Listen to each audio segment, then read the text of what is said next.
I'm going to dry assemble this again to lay out the hinge location for my seat. And we need to make sure that the surface facing up is the one that we want everyone to see. So we might need to flip this over, check the other side.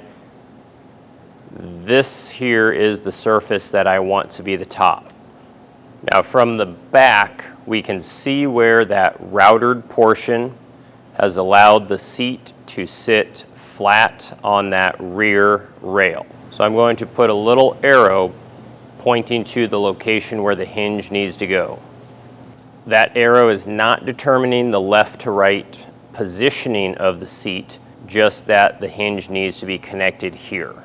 I can then take that back apart, and setting that together on the table, I can see my arrow, and this will be pivoting as such with that hinge connected underneath here. And I'm going to place a piece of scrap material underneath that rear rail so it can sit flat. This will allow me to adjust my left and right as well as my front to back to line up this hinge. And if you remember from the drawings, our opening is 45 inches, but the finished length of our seat is 44 3/4. This means that when I lay this out, that rail needs to be extended beyond the seat by about 1/8 of an inch on both sides.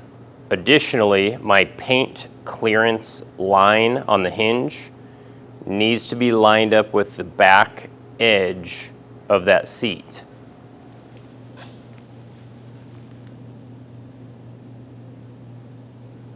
To simplify this process, I have first clamped my rear rail and scrap pieces of material to the table, positioned my seat piece, clamped that to the table, and then made sure everything was lined up perfectly.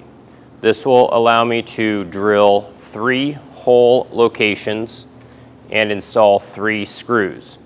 Only having 3 screws installed at this stage will help us with those adjustments later.